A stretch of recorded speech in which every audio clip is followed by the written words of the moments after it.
Inshallah, there will be a lecture by Sayyid Asad Jafri, followed by Nahwa, and we will conclude the program with Ziyarat. Surah Fatiha is a request of Gul Mu'mineen and Mu'minat Al-Fatiha.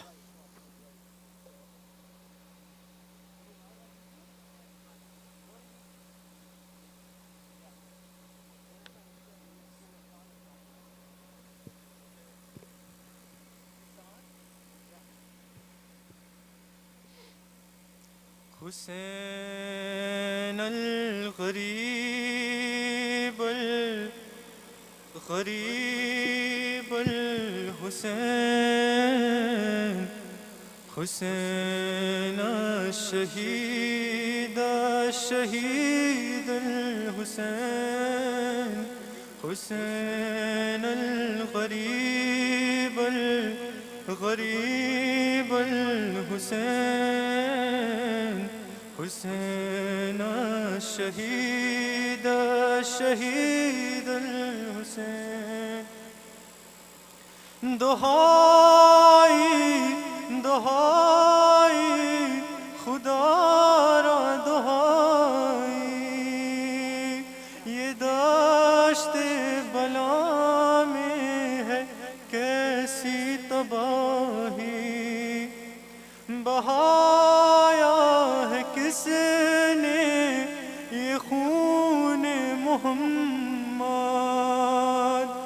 قیامت یہ ڈھائی ہے کس نے الہی جوانوں بزرگوں کو مارا گیا ہے شہیدوں میں شامل ہے ننھا سپاہی حسین الغریب الغریب الحسین حسین الشہید شہید الحسین کیا جشن برپا یوں اہل حواس نے شہیدوں کے لاشوں پہ ڈنکے بجائے جلا ڈالے آل محمد کے خیمے سکینہ کے منہ پر تماچے لگائے جو بیمار تھا اس کا بستر نہ چھوڑا نبی زادیوں پر بھی در چلائی حسین الغریب الغریب الحسین حسین الشہید شہید الحسین اٹھی اپنے مرکز سے بنت محمد سیاہ شب کی چادر میں چہرہ چھپا کر گئی کربلا میں تو اس نے یہ دیکھا ہمبوسیدہ کرتے میں ایک لاش بے سر بدن سارا تیروں سے چلنی پڑا ہے لہو میں ہے ڈوبا ہوا سارا پہ کر حسین الغریب الغریب الحسین حسین الشہید شہید الحسین تڑپ کر وہ چلائے شابیر بیٹا لہو میں نہائے ہو سر بھی خبر کس نے مارے ہے سارے بدن پر، یہ تیروں پہ کس نے جنازہ رکھا ہے، کہاں ہے میرا لال عباس بولو، میں پوچھوں گی اس سے یہ کیسے ہوا ہے، حسین الغریب الغریب الحسین،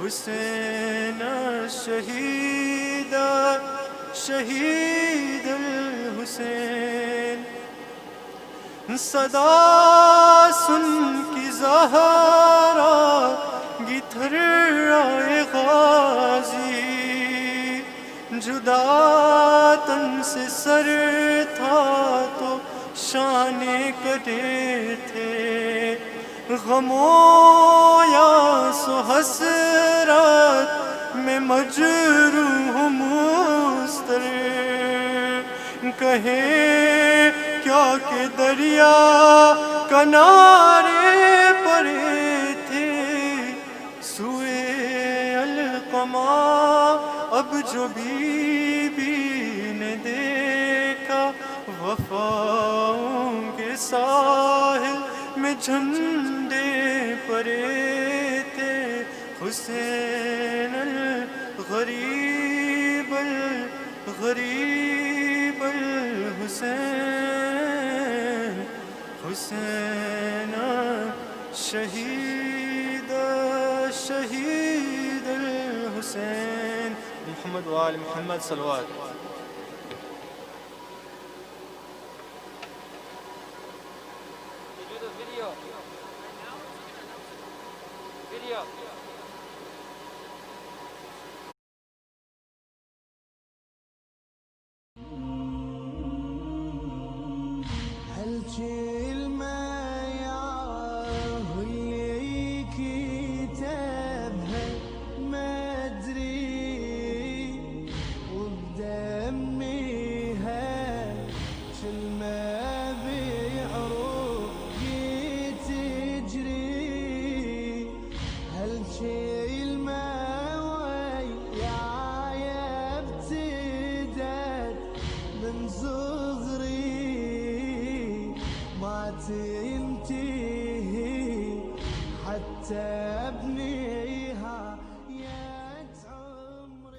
I decided to go for ziyarat because it was my opportunity to connect and show my love for the Ahlul Bayt.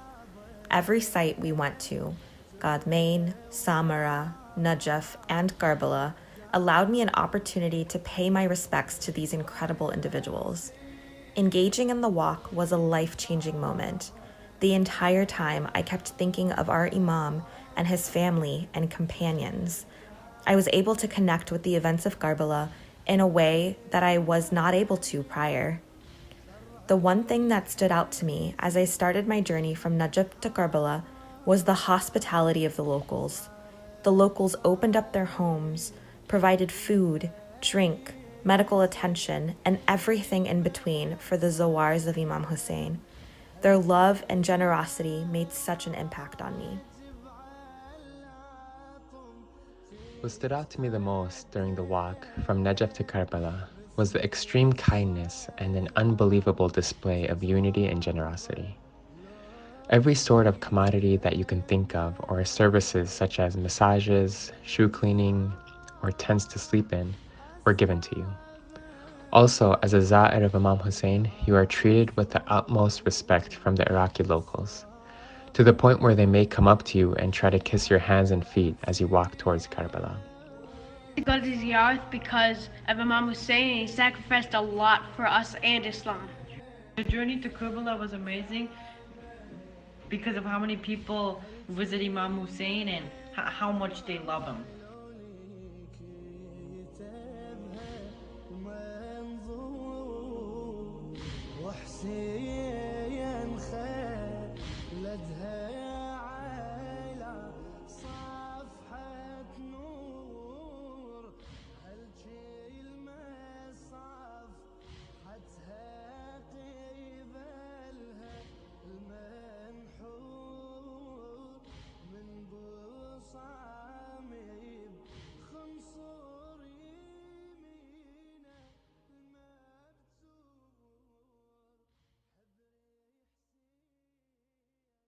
من الشيطان الرجيم بسم الله الرحمن الرحيم الحمد لله الذي لا يبلغ مدحته القائلون ولا يحصي نعماءه العادون ولا يؤدي حقه المجتهدون الذي لا يدركه بعد الحمم ولا يناله غوص الفطن ثم الصلاة والسلام على أشرف الأنبياء والمرسلين حبيب قلوبنا وطبيب نفوسنا وشفيع ذنوبنا سيدنا ومولانا أبي القاسم محمد اللهم صل على محمد وآل محمد وعجل فرجهم وعلى بيته الطيبين الطاهرين المعصومين المظلومين لا سيما بقية الله في الأرضين صاحب العصر والزمان خليفة الرحمن إمام الإنس والجان ولعن الله أعداهم أجمعين إلى يوم الدين أما بعد فقد قال الله وقوله الحق بسم الله الرحمن الرحيم يا أيها الذين آمنوا قوا أنفسكم وأهليكم نارا صدق الله العلي العظيم اللهم صل على محمد وآل محمد وعجل فرجهم. We are thankful to Allah subhanahu wa ta'ala for once again the tawfiq and the opportunity to serve His cause, to remember the Ahlul Bayt, and to commemorate the sacrifice of Imam Hussein, his family, and his companions. We are in the days of Arba'in, and these are very special and very beloved days that we must treat with respect and with a certain sense of grief as well. On a personal note, I am thankful to Anjuman Asghari in Minnesota for allowing me the opportunity to be with all of you, albeit in a virtual setting, during these very special days. I'm with you for 5 nights, inshallah, and while it would have been such an honor for me to be there in person in Minnesota, to finally meet the Minnesota community, we are stuck in this virtual world nowadays for now. But inshallah, once this passes, and it will pass, I will have the honor of meeting you all in Minnesota, inshallah. In these next 5 nights, I wanted to look at a certain topic that I find is very crucial and very needed nowadays. Now, there are so many topics to discuss, and individuals now will have their say, and they usually do with me that, talk about this and talk about that, and no doubt, I mean, there are so many different issues now to talk about, and in these days where the hearts are ready to hear and the people now are listening, it's important that we send the right message from the minbar during these days of Arba'in. And since these are days of reform and days of healing and days of movement and ascension, it's important that we discuss those matters that are critical to the movement of the community at large. And so I'm going to speak about the family units in these next 5 nights. It's a topic that has been discussed a lot, I know, in various communities by various ulama and scholars, but we continue to see domestic issues rising day in and day out inside of our communities. If it's husband and wife issues, then it's also raising children. If it's the idea that my child now is afflicted with this addiction or that mental health disorder, or the fact that she woke up one day announcing herself to be an atheist, whatever the case may be, there are family issues that need to be addressed. And these majalis of Imam Hussein are meant now to touch the core issues of the community. These are not to be entertainment. These are not to be simply feel-good discussions. These are meant to now invoke and instigate change inside of us. Change only happens when we realize there's a problem. And every single household right now is listening to me can always do a little bit more and do a little bit better. And so I will examine and do my best to be fair across 5 nights when I look at the idea of the family unit. Okay? So I don't have the luxury of having 10 nights. I don't have the time to go through an introduction and go through preliminary discussions. No, I'll dive right into the content. We'll keep these discussions 35 to 40 minutes at length. It's difficult to watch anybody on a screen or a device for anything longer. It's hard for me to talk to a camera and nobody around me for anything longer. So inshallah, these will be reminders for all of you and for me as well. I'm a father of 3, a husband of 1. And so, I also am in this exact same boat. The first thing I want to mention to all of you is from Surah Hujurat. Okay. And in Surah Hujurat, there is a discussion about tribalism. And you've heard this verse many, many times. And I just want you to look at it through the angle of the family. Allah subhanahu wa ta'ala is making it very clear to us. Bismillahir Rahmanir Rahim, Ya ayyuhan nas, O mankind. Now, the moment that you hear O mankind, know that whatever follows that, O mankind, meaning Allah now addresses all of humanity. Inside of that O mankind are people who are God-fearing and God-rejecting. People who are God-conscious and atheists. People who are Jewish, who are Christian, who are Muslim, Wahhabi, Shia, right? Hindu. Everyone falls into Ya ayyuhan nas, Ya bani Adama. So the message that follows this is a universal, innate message that is affected and can affect everybody, regardless of what you believe in, regardless of where you come from. He says, Inna khalaqnakum min dhakarin wa untha, that surely we created you from a man and a woman. وَجَعَلْنَاكُمْ شُعُوبًا وَقَبَائِلَ لِتَعَارُفُوا إِنَّ أَكْرَمَكُمْ عِنْدَ اللَّهِ أَتْقَاكُمْ. Very famous verse. And many lessons that we can derive from this verse are there. There's many points now from this one lesson from Surah Hujurat alone.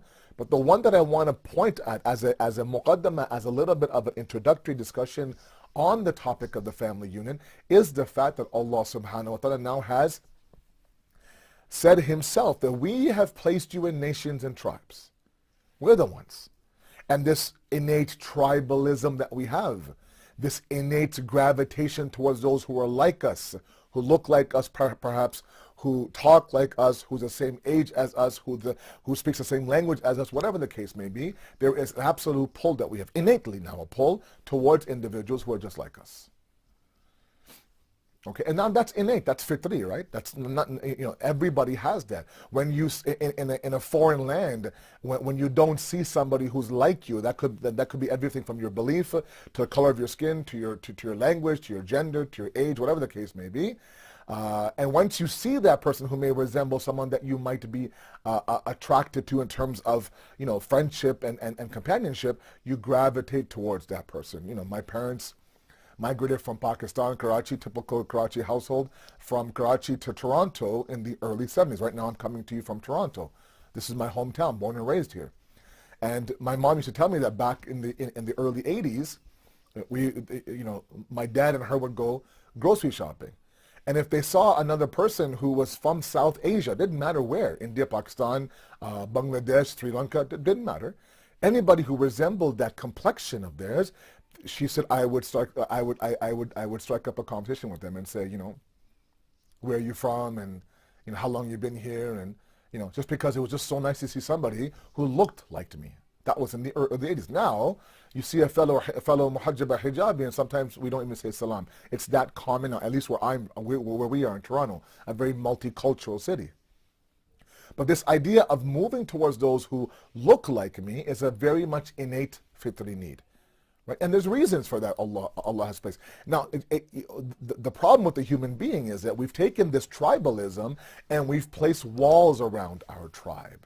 In the process, we've rejected any other tribe but ourselves, be it the tribe of color, the tribe of gender, the tribe of religion, whatever the case be. Right now, we see all sorts of things all over the world, right? We see people being attacked for the color of the skin. We see people being disrespected for the gender that they belong to. We see people being denounced and killed for the faith that they belong to.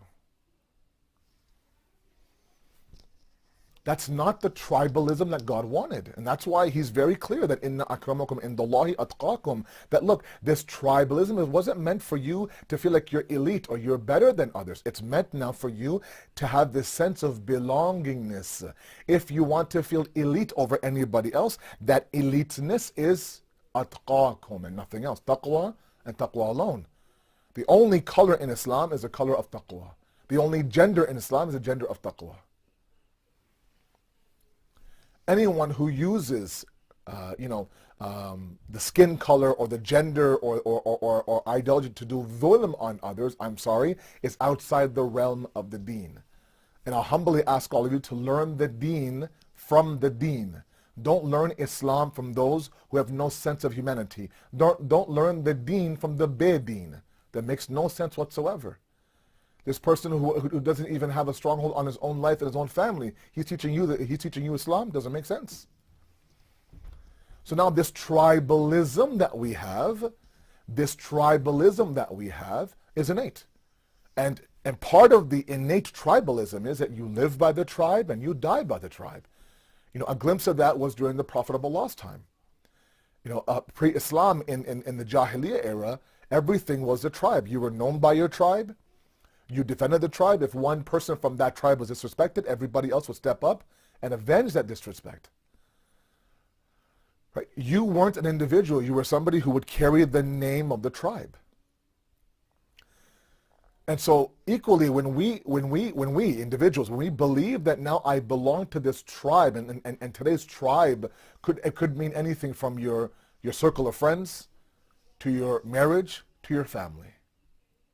The moment that we believe that I belong to this tribe, and please very carefully, this point is very crucial for the rest of the Khamsa. The moment that we feel like we belong in that tribe, everything becomes that tribe. I decide, my decisions are based on the respect of the tribe, right? My faith and my belief in God is directly related to the tribe itself. Okay? My job is to strengthen the tribe. My job is to protect the tribe. My job is to elevate the tribe. Why? Because I believe in that tribe, and that tribe believes in me. The very first tribe of any child that's born in this world that they wish to belong to is the family unit. Think about young kids, especially during this pandemic. I don't know how it is in your home. I have 3 kids. The eldest one is 12. The youngest one is 5. Our hands are full, alhamdulillah rabbil alameen. And this pandemic, as challenging as it's been a very beautiful experience as well for us. But you really understand how excited the kids were to stay at home with their tribe, to have mommy and daddy work from home, and then, you know, to have board game nights and to eat together as a family, to pray together in Jama'at prayer, all these things. I don't know about all of you, but anytime we do something together, the 5 of us, my wife, me, and my 3 kids, you know, one of my kids has to mention that, isn't it nice that all of us are doing this together? Otherwise, Baba's always traveling, right? Baba's always busy, right? So they're happy the fact that Baba's been home since mid-March.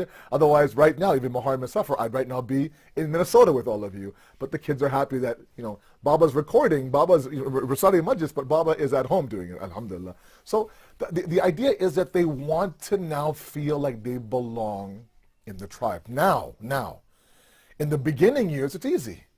Right? You color with them, you go outside a little bit, you ride a bike with them, you go to the park with them, for example. You have board game nights, you have, I don't know, charades, you have Pictionary, you eat a meal together, right? Watch a majlis together, right? This year, for the first time in my life, I did the Amal of Shab Qadr with my family at home. My wife beside me and my kids right beside me. And it was beautiful. No doubt I really, truly missed the communal aspect of the month of Ramadan. But one thing that was beautiful for me was the fact that, you know, we read as a family Joshin Kabir, for example, right? That stuff is unheard of, especially in the line of life that I live.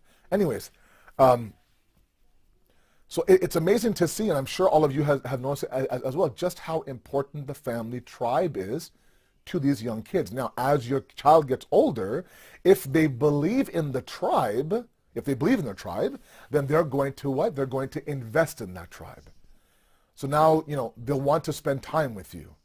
Because now this sense of belongingness is innate. We have this fitri need to belong, and stems from this verse where Allah says that I have placed you in nations and tribes. We want you to feel like you belong in that tribe. Okay?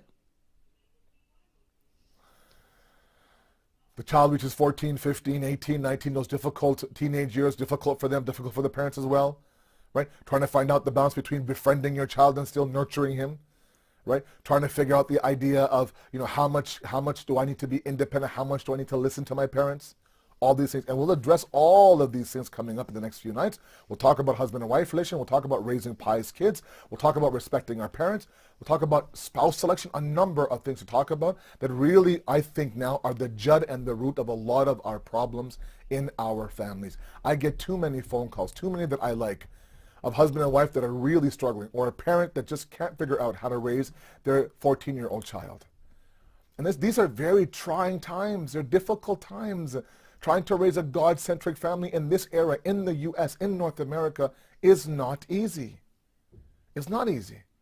That's why the verse I read from the khutbah, Ya ayyuhalladhina amanu qu anfusikum wa ahlikum nara, O you who believe, protect yourself and your ahl and your family from the fire. From the fire. Doesn't say the fire of the hereafter. There's fire in this world that needs protecting from when it comes to us and our kids. And I'll get to that, like I said, a little bit later on in the series.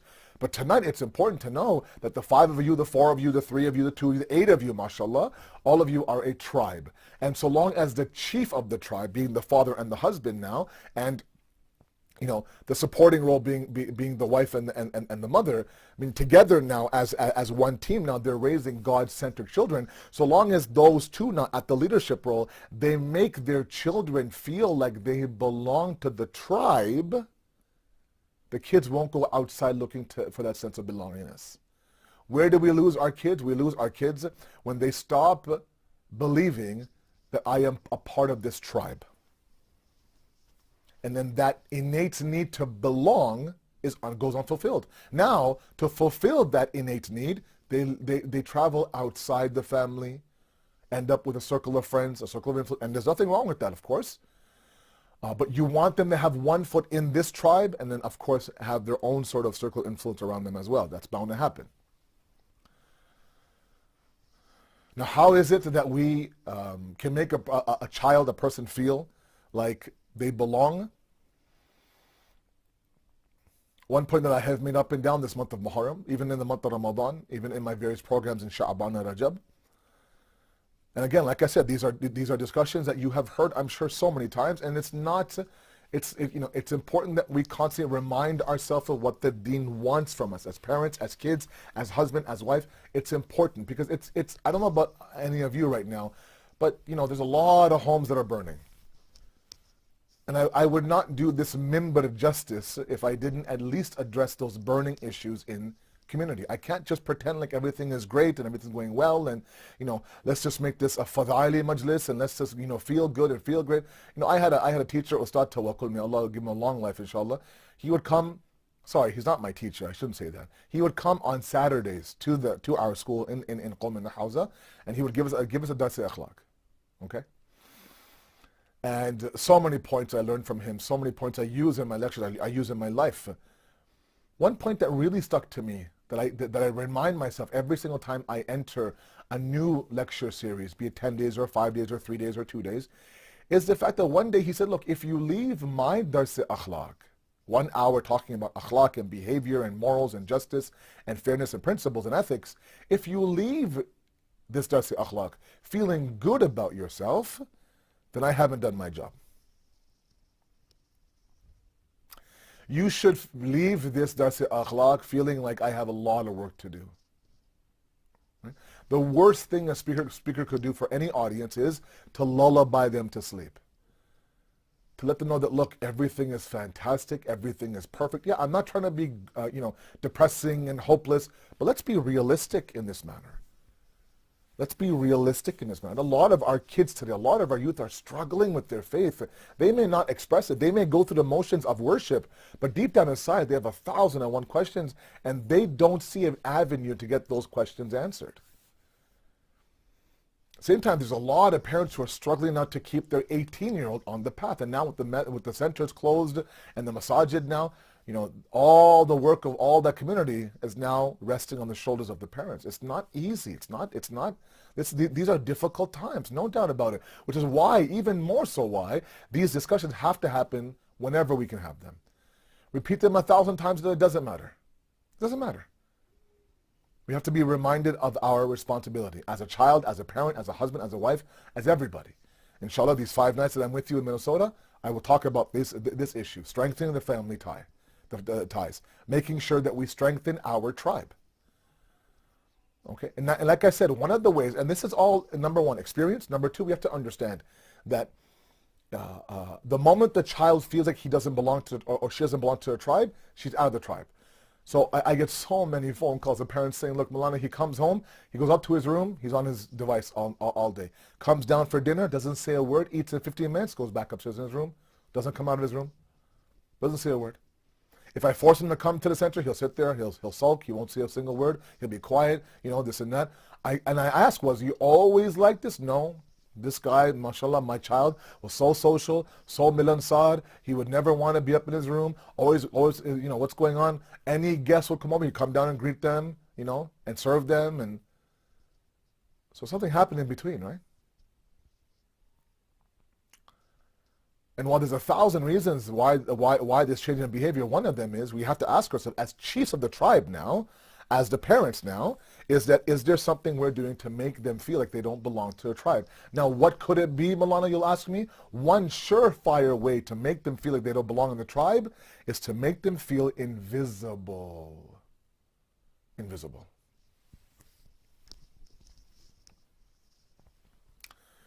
There's nothing worse than feeling invisible,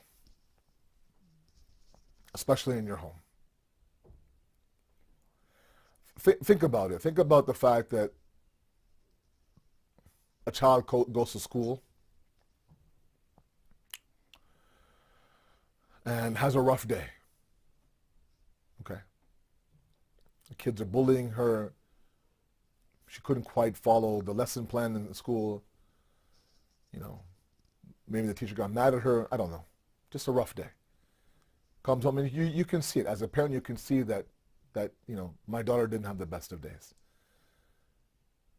Now, if she's coming home to a strong tribe, your daughter, 8 years old, 9 years old, 6 years old, 12 years old, then just being around her fellow tribesmen and tribespeople and tribe itself will relieve half of that stress. Now imagine now having a rough day, then coming home to a tribe that doesn't acknowledge you, doesn't see you. There's no communication. Your child comes home from school, you have no idea how their day went. There's no how was your day, nothing. No idea. Some kids call me and say, you know what, I'm sometimes home for an hour, 2 hours until anyone even acknowledges that I'm home. And then when one of my parents say, oh, you're home. Yeah, I got home 2 hours ago, Mom. Oh, okay. So everything okay? Yeah, alhamdulillah. Or worse yet, when they go to open their mouth and say anything, they're shushed, they're quieted. You're the younger one. Who asked you? Just stay quiet. This is an adult conversation. Now, mind you, if they're 5 or 6, fine. 13, 14, 17, 18, that starts to play on their self-worth. And they start to feel like, you know what, if I disappear tomorrow in this house, nobody will notice. And that invisibility is one of the worst feelings you can have, especially from that family unit that you're dying to be accepted by. How many youth today, how many of my parents, how many of my kids today, all they ever want and wanted and still want is to impress their parents. So many youth I talk to on a private basis, the first thing they say, two existences that they've believed in their heart of their hearts, they could never impress. One is God, the second are their parents. These two, they would say often, to us are impossible to impress. No matter what we do for both of them, it's never quite enough. It's never quite enough. That's a very, very deep wound that sometimes, and as I said in my first Ashara in Toronto, it resonates for decades sometimes when that child now becomes a parent and has their own children, or they come across some difficulty in life. Then all they keep hearing of is that you're not sufficient, you're not good enough, you're this, you're that, and then they pack things up, right? So that's all about the idea of being invisible. I oftentimes give the example that imagine you're sitting there inside of your home or inside the mosque, let's say in Minnesota there, and somebody walks in and says Salamu Alaikum to everybody but you. They literally skip over you. A second person comes, a third person comes, all of them now skip over you. After a while, like, do you not see, am I invisible? Like, am I not here in front of you? Yeah, we see you. Why won't you come and say salam to me? What was worse for Amir al-Mu'mineen was not the fact that the people of Kufa wouldn't say salam to him. He would complain to Fatima, it's not that they wouldn't say salam to me. I would say salam to them and they wouldn't respond to me. It's devastating for any human being. To be ignored by a stranger sometimes hurts, let alone your mother, your father, your siblings. So acknowledgement, making the child feel visible. How do you do that? Listen to your child, man. It's very simple. They have these long, drawn-out stories, let's say when they're 7 or 8. Listen to every minute of it. If they're taking a moment now to open up to you, for example, then stop and listen to them. Say, okay. But this judgment, and you can see they're struggling with something now, this judgment that, no, if you did it that way, the blame game, the guilty game, it's your fault, it's your fault. At that moment, that's not what they want to hear. Now, later on, we'll address that. But initially, it's important that we understand the tribe and the tribalism that exists in the Quran from Surah Hujurat, that exists in every single one of us. We all want to belong to a group. We all want to say, yeah, this is my tribe. I'll tell you something, and I'll be very upfront with all of you, is that this need to belong is so strong inside of us that sometimes literally there are people right now, young guys right now, listening to me right now, that belong to toxic circles. Toxic circles. And they know it. But the fear is if I leave these guys, I'll be isolated. I'll be ostracized. I won't, at least these guys see me as a brother or a sister of theirs. That if I call them whenever I need them, they'll come running. At least that's there. Yeah, they commit sin. Yeah, they commit crimes. Yeah, they're not the best of people. They don't pull out the best in me. But you know what? I'm their brother. I know I belong in this group. This gang mentality is just that. It's a tribal mentality. It's innate. No doubt about it. But that's why we have so many traditions that talk about the idea of be careful who you surround yourself with. We have, besides our family, we have the choice now to create our own tribe. And when you give all the proper tools to your child growing up, then their criteria of a tribe will match your criteria. Okay? Sometimes I see the best of kids. Oh my goodness, you talk to them by themselves. These guys are gems. Put that same kid in a group, can't recognize him. Talks differently, sits differently, speaks differently, dresses differently. For some reason he walks differently. I have no idea why. All these things are there. One-on-one, talk to him in the center. Oh my God, he's talking about worldview and justice and racism. Just mind-blowing, which tells me that he's quieting his conscience down. She's consciously saying no to a lot of the tarbiyat that her parents gave her. All because these people make me feel like I belong, Maulana. That's it. And my parents and my family never did that. They judge me. They insult me. They quiet me, they shush me, they don't acknowledge me, they don't care. No idea. They don't care. I'm looking around on graduation day, everyone's parents are there, all dressed up taking pictures, and my parents didn't have time or didn't care, let's say, for example. It was my commencement. It was my graduation. I come home excited. I worked so hard. I struggled in science. I struggled in chemistry. I worked so hard. I got a B+, the best grade. My teacher was celebrating with me. I bring it home to my parents, and all they want to see are A's. And I get it. But it'd be nice if they kind of stopped and recognized the effort that I went through. At the same time, of course, it's important that we understand that the tribes and the chiefs of those tribes, your parents now, know much better than we do. And I've learned that the hard way. Inshallah, I'll get to that in a couple of nights. I've learned that in my life the hard way. I lost my father when I was in my late 20s, mid to late 20s, and I wish all those years that I just chalked him up as an immigrant father. I didn't do that. I used him actually in his wealth of wisdom and his intelligence to kind of pave my life. I wish I did that. I didn't do that, unfortunately. And now you have this gaping hole of a lost father, and and many, many mistakes that you've made that now you're paying for. So my brothers and my sisters, in this opening lecture of this 5-lecture series on the family unit, I want us to understand that the tribalism is very real. It's innate inside all of us. We all have this need to belong to something, and as the chiefs of the tribe, be it a single parent, or if you're lucky to have both parents at home, so be it. The mother and the father, the husband and the wife are, they're one of the best things you can do to any of your children, it doesn't matter how old they are, is make them feel like they belong inside the tribe. Do what you can.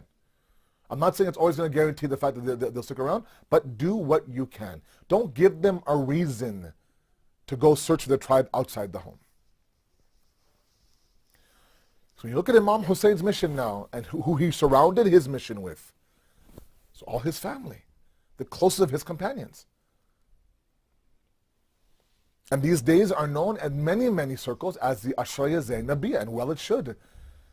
This Bibi Zainab Ashara that is so fitting is this reuniting of a brother and a sister. That her coming back to Karbala after conquering Kufa and Sham, now almost telling Imam Hussein by grieving him that, look Bhaiya, I took your blood, I took your sacrifice on the plains of Karbala, on Asr Ashur, and I moved it forward to Kufa and Sham. I literally flipped the courtyard of Yazid on its head, and I came back. Unveiled him for what he truly was. In the process, I perfected your mission of Karbala. That's why Arba'in is so important, right? Arba'in are these two strong pillars of Zainab and Hussein coming together now, and now presenting to you and I to emulate this perfect package of Karbala. What to do in front of oppression, depending on where you are. We have to take the Zainabi approach. I've said this in videos before. We have to take the Zainabi approach, that approach of awareness, that approach of voicing our concern, that approach of being that support for the mustaza'af and the oppressed. She stood there in the courtyard of the man that was responsible for the killing of her brother, and she delivered this khutbah that unveiled him, unmasked him in front of his own people, buried him at that spot. But she went through so many difficulties to get there.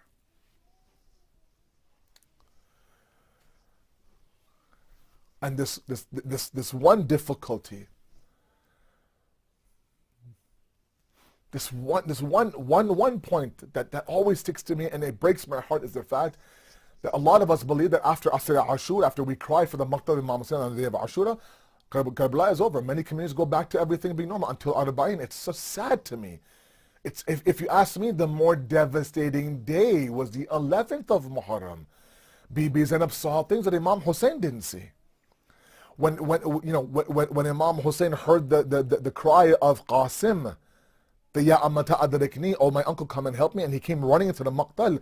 There was a moment the Maqtal says that the Qatil of Jan Qasim was about to behead him. Imam Hussein grabbed his arm and defended Qasim. He couldn't stand the idea of any of his family, any of his companions being beheaded.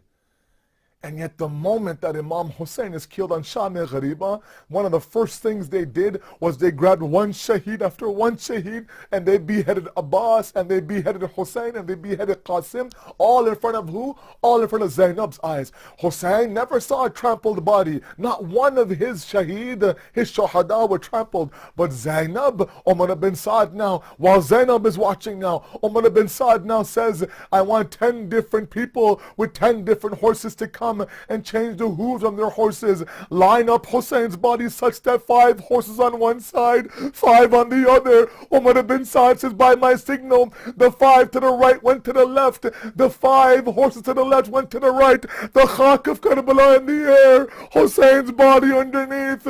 Zainab is watching all of this with that grief, with that gham, with that trauma. She takes this mission from Karbala to Kufa, Kufa to Sham, now back to Karbala. سيعلم الذين ظلموا هي منقلب ينقلبون إنا لله وإنا إليه راجعون. We ask you, Allah subhanahu wa ta'ala, to accept this qaleel or ibadat, inshallah. We ask you, Allah subhanahu wa ta'ala, to give us that tawfiq, inshallah, to strengthen our family and strengthen our tribe, inshallah. We ask you, Allah, please, to weaken the hands of the enemies of humanity, to strengthen the mustaza'afin all over the world. And finally, Allah, one dua that we have on these beautiful nights of Arba'in, to allow us to rise with the Imam of our time, inshallah. Wassalamu alaikum wa rahmatullahi wa barakatuh.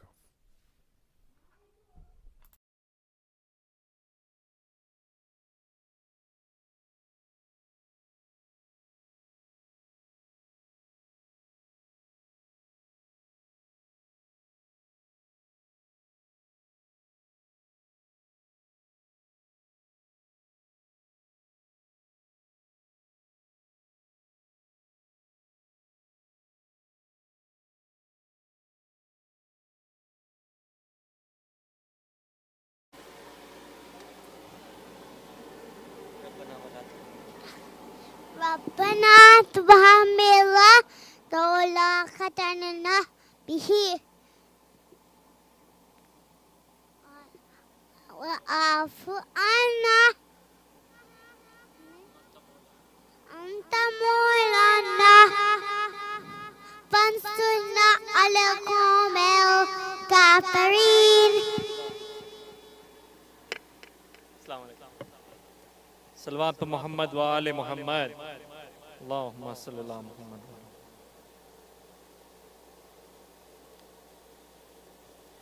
ہے کربلا کے بن میں غریبوں کربئی،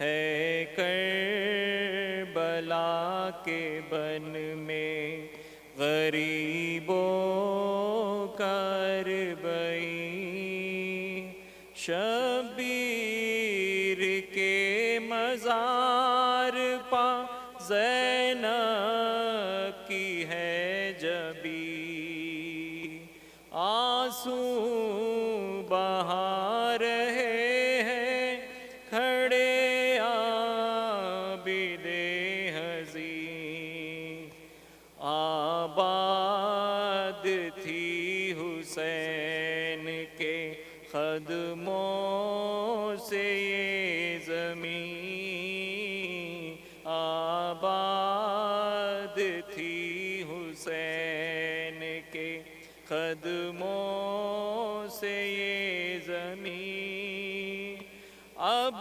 حال یہ ہے سر پہ کوئی سائبہ نہیں، ہے کربلا کے بن میں غریبوں کربئی، ماں جائے پہلے آگ لگی خیمگاہ میں، ہر داغ ایک تازہ قیامت تھی راہ میں، بچی کی ہچکیوں کا ہے منظر نگاہ میں، بچی کی ہچکیوں کا ہے منظر نگاہ میں، زندان شام میں ہے سکینہ یہاں نہیں، ہے کربلا کے بن میں غریبوں کربئی، ہے کربلا کے بن میں غریبوں کربئی، عباس نامور جو حرم کا تھا پاسبان، روتی تھی یاد کر کے جسے ساری بیبیاں، بے یاس جس کی لاش پا تھے شاہ دو جہاں، لاشا کہیں تھا ہاتھ کہیں اور علم کہیں، ہے کربلا کے بن میں غریبوں کربئی، بھیا ہمارے وعدے کے تقویل ہو گئی، ایسا سفر ہے کہ سر پر رداب نہیں، دربار شام میں تھی قیامت کی بے بسی، روداد غم سنانے کی طاقت بھی اب نہیں ہے، کربلا کے بن میں غریبوں کاربئی، اہل جہان کو ہوگی اگر حق کی جستجو، اختر اثر دکھائے گا مظلوم کا لہو، ہے غم زدہ بہن کی یہی ایک آرزو، آباد زائری سے ہو جائے یہ زمین، ہے کربلا کے بن میں غریبوں کاربئی، ہے کربلا کے بن میں غریبوں کاربئی۔ صلوات محمد۔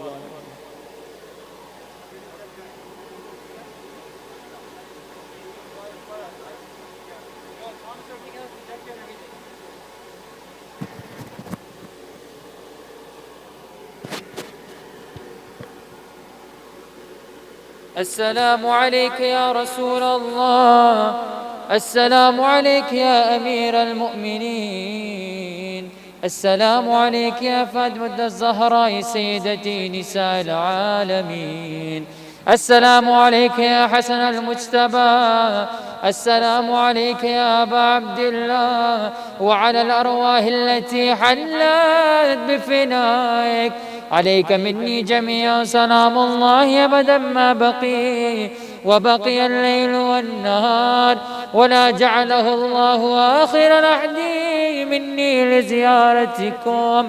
السلام على الحسين وعلى علي بن الحسين وعلى أولاد الحسين وعلى أصحاب الحسين. السلام عليك يا علي بن الحسين ومحمد بن علي وجعفر بن محمد وموسى بن جعفر وعلي بن موسى ومحمد بن علي وعلي بن محمد والحسن بن علي. السلام عليك يا حجة بن الحسن يا صاحب العصر والزمان، الأمان الأمان الأمان. السلام عليك يا خليفة الرحمن، السلام عليك يا شريك القرآن، السلام عليك يا كعبة الإيمان، السلام عليك يا إيمان وإمام الإنس والجان. عجل الله تعالى فرجك وسهل الله تعالى مخرجك وظهورك وجعلنا من أنصارك ورحمة الله وبركاته. بسم الله الرحمن الرحيم. اللهم كل وليك حجة بن الحسن صلواتك عليه وعلى آبائه في هذه الساعة وفي كل ساعة، وليا وحافظا وقائدا وناصرا